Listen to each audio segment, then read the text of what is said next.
Gantikan Isa mati nggak disalib? Mati Gimana? Kan? Yang menggantikan Mati. Isa tadi mati kan? Iya, Kenapa iya. Allah Anda itu tega mengorbankan orang yang bukan Isa harus mati di kayu salib? Sementara kalau saya kalau saya menjadi Allah nih, katakanlah ya, nih pengandaian. Kalau Isa mau saya selamatin ya selamatin aja, nggak perlu ada diganti dong.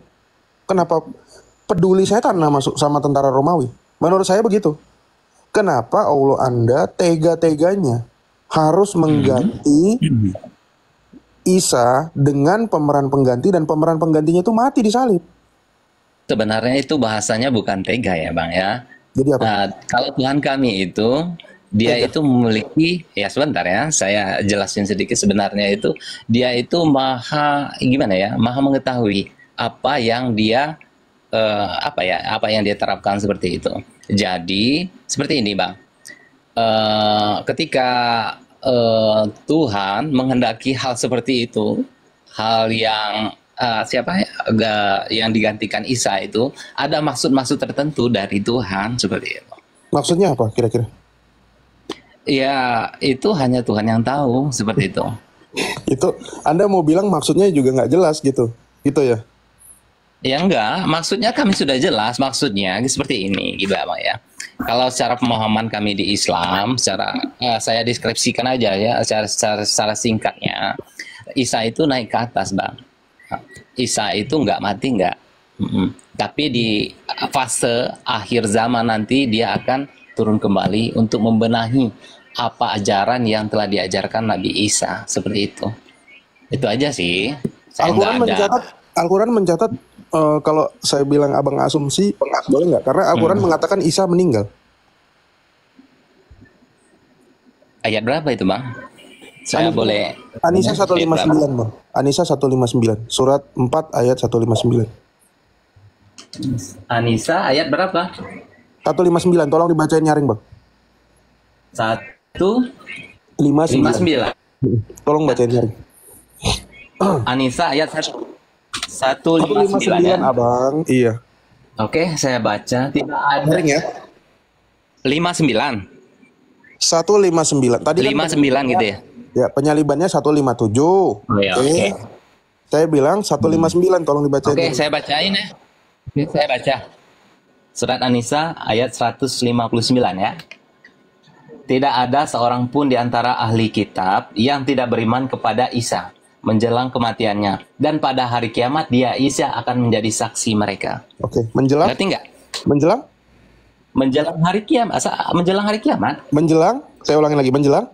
Baca yang betul. Dan pada hari kiamat dia Isa akan menjadi saksi mereka. Tidak ada seorang pun dari ahli kitab yang beriman kepadanya menjelang?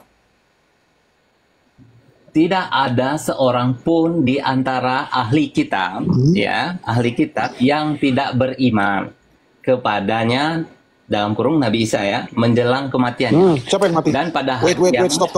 Isa Siapa yang mati? saksi mereka. Siapa yang mati di situ? Apa itu? Menjelang kematiannya. Di sini nggak ada.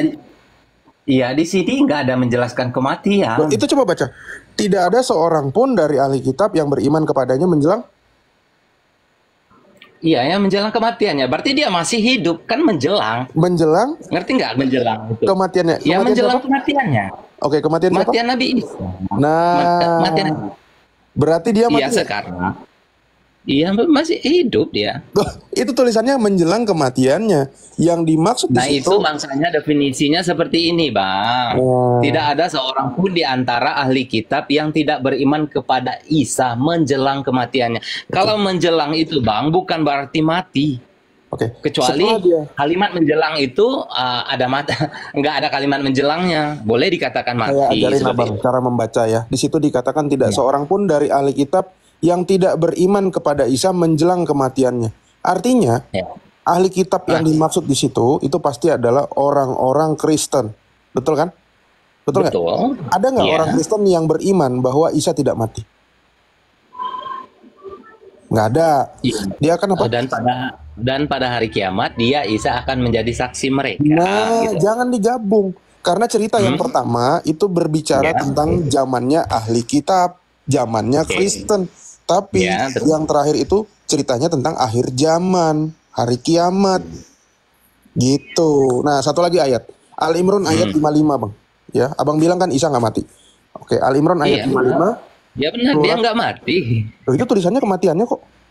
Itu kan bahasanya kematiannya, menjelang kematiannya. Tuhan akan mengambil nyawanya setelah bahasanya seperti apa ya, visi misinya selesai gitu, Bang. Gitu.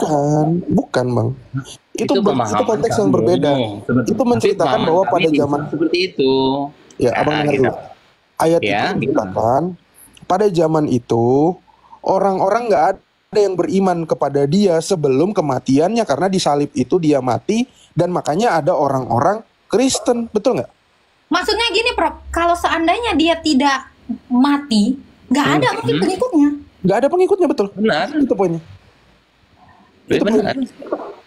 Benar kan? Betul. Berarti dia mati nggak? Mati menurut ayat itu. Ya, sekarang ayat ini bakal mati. Bahasanya ini coba kalian deskripsikan dari Al-Maidah ini. Deskripsikannya bahwasanya ini bakal mati. Tapi setelah visi misi Nabi Isa itu selesai untuk membenahi. Oke, ya udah, nggak masalah. Abang nggak mau percaya, silakan. Ya, itu kita abang nggak percaya, silakan. Gini bang, karena pemahaman kita beda, gitu aja. Iya, nggak apa-apa. Saya menghargai. Saya hanya menunjukkan data tanpa menafsirkan. Itu kitab suci, Abang. Sekarang boleh kita baca lagi Ali Imran ayat 55 nih, terakhir. Oh boleh. Ya. Ali Imran 55. Prof, beneran loh, Prof. Aku kaget ada ayat kayak gitu ternyata. Mati kan berarti? Yo, kalau nggak mati, nggak ada yang percaya.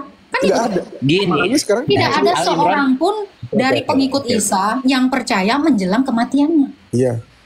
Makanya orang Kristen disebut sebagai ahlul kitab. Nah, ini yang terakhir nih.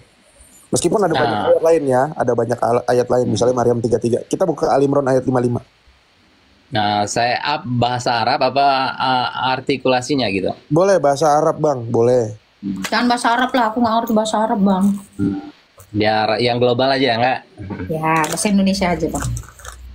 Ingatlah, di dalam kurung ya, ingatlah ketika Allah berfirman, wahai Isa, sesungguhnya aku mengambilmu, mengangkatmu kepadaku, menyucikanmu dari orang-orang yang kafir, dan menjadikan orang-orang yang mengikutimu lebih unggul daripada orang-orang yang kufur hingga hari kiamat.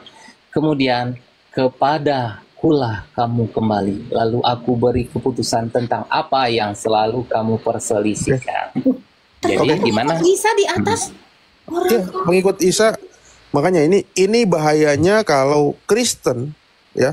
Kalau Isa disamakan dengan Yesus. Kalau Isa sama dengan Yesus, maka orang-orang Kristen itu akan di atas orang kafir hingga hari kiamat. Tapi kita fokusnya bukan ke situ, tak. Kita fokusnya ke ayat yang tadi. Ya, ada kata-kata mengambilmu dan mengangkatmu kepadaku. Kata mengambilmu di situ itu sebetulnya kurang tepat, karena bahasa Arabnya di situ adalah mutawafika wa rofiuka. Mutawafika itu artinya apa, Bang? Boleh tahu nggak? Mutawafika ya. Mutawafika. Kata dasarnya itu dari tawafa. Mutawafika itu tidur, Prof. Iya, membuat tertidur demi untuk diangkat ke langit. Artinya tidak mati kan? Tertidur. Bener ya? Saya mau izin wafat dulu ya, Prof. Ya, tidur sama mati itu beda. Oke. Bang. Iya, tidur sama mati itu beda. Bang, saya mau tanya. Iya. Bahasa Arabnya tidur apa, Bang? Ya, saya kebetulan orang. Saya tahu. Orang Oke,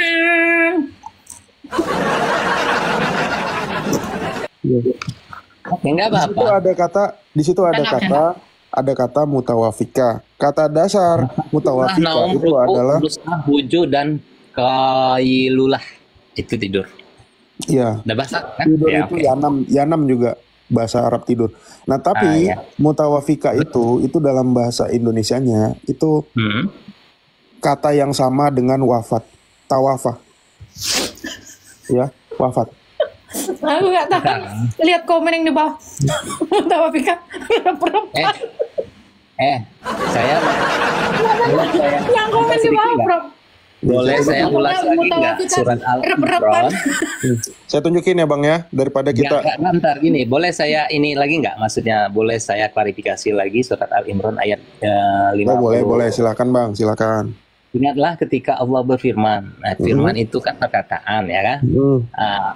Jadi wahai Isa, sesungguhnya aku mengambilmu, mengangkatmu kepadaku, mensucikan dari orang-orang yang kufur, dan menjadikan orang-orang yang mengikutimu lebih unggul daripada orang-orang yang kufur hingga hari kiamat. Kemudian kepadakulah kamu kembali, lalu aku beri keputusan tentang apa yang selalu kamu perselisihkan. Ya kan?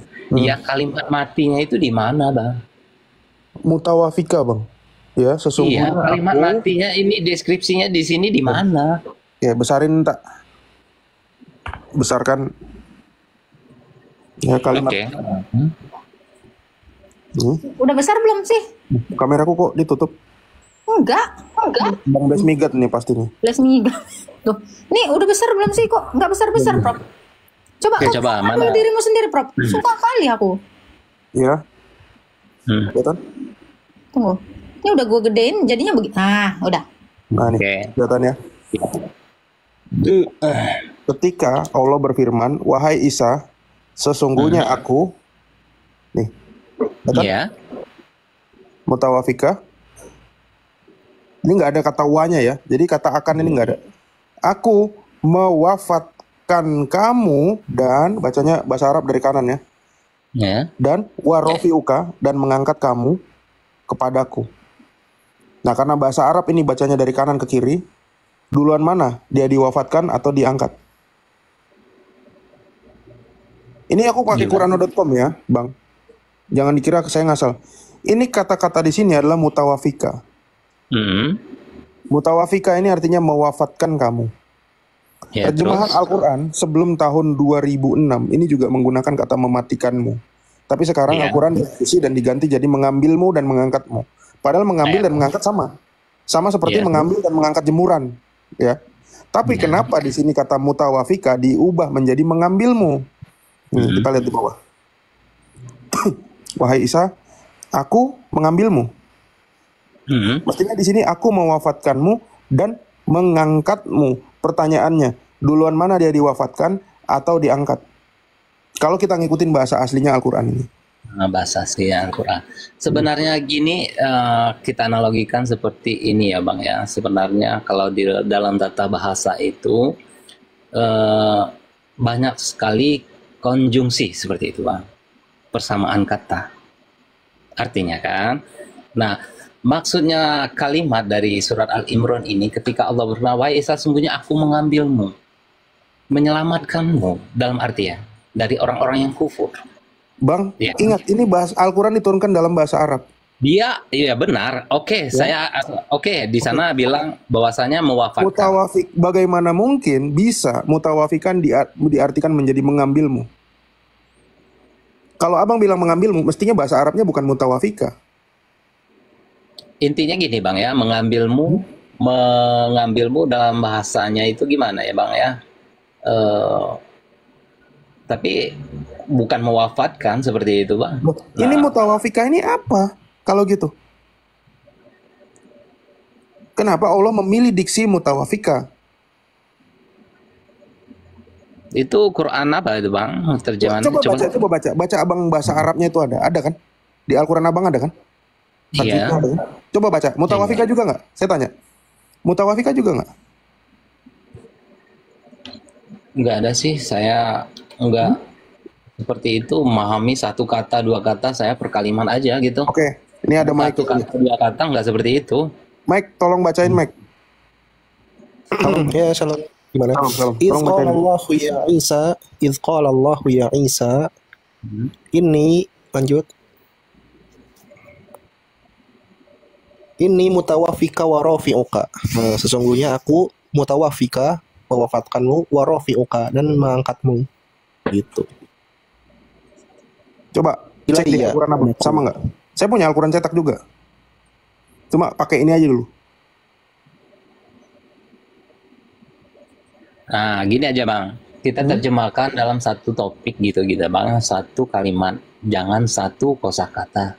Nah, di sini kan sudah dijelaskan, ya kan? Di surat Al-Imran ayat 54 bahwasanya Allah itu berfirman, wahai Isa, sesungguhnya aku, oke, kita merubah mutawafikah, mengambilmu menjadi mewafatkanmu.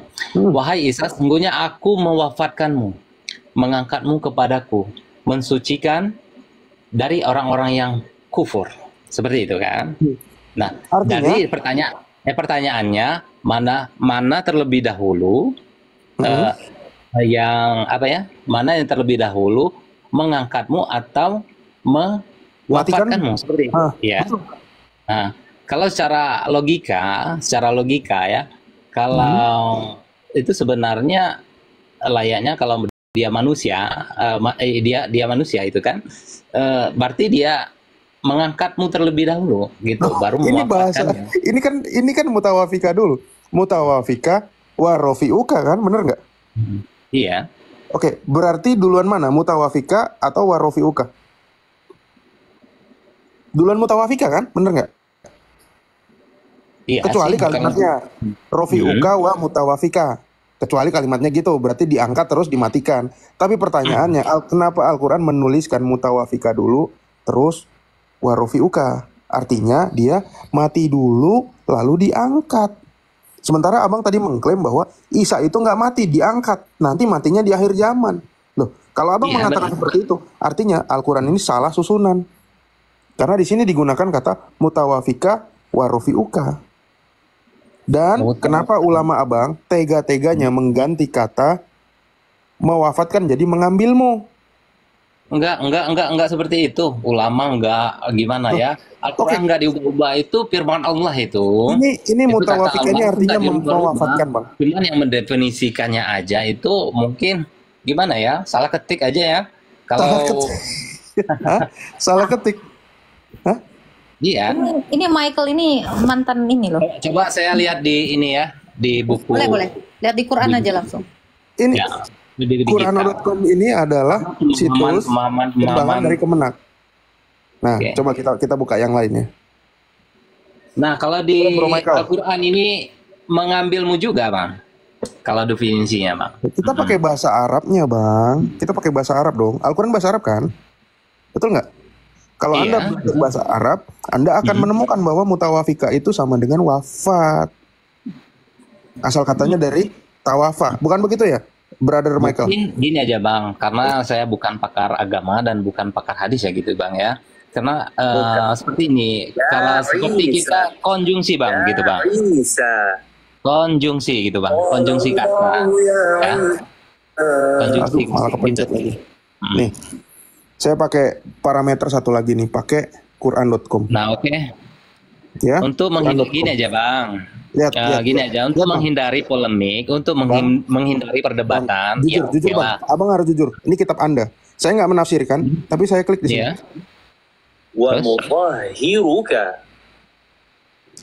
Mutawaffika. Kelihatan nggak? Iya, kelihatan. Sama. Ini beda loh parameternya.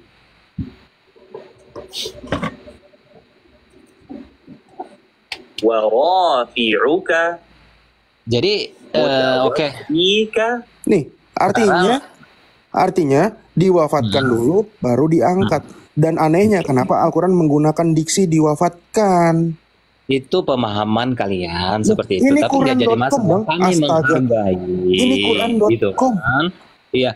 Gini, Bang, maksudnya ini di sini ada saya, Bang. kalimat itu sebenarnya mengambilmu, bukan mewafatkanmu, seperti itu aja. Mutawafika itu bukan mengambil. Kalau di dalam bahasa yang satu Indonesia lagi itu kan ada dua kan, gitu. Mengambil dan mengangkat jadinya gimana tuh? Iya, mengambil dan mengangkat jadi sama dong. Mengambil dan mengangkat, mengambil dan mengangkat beda lah, Bang. Ambil jemuran sama angkat jemuran sama nggak, Bang? Mengangkat itu kan rofiuka kan, mengangkatmu kepadaku gitu loh. Sedangkan yang bawahnya mutawafika, mewafatkan dulu gitu loh. Kalau misalkan sama ngapain?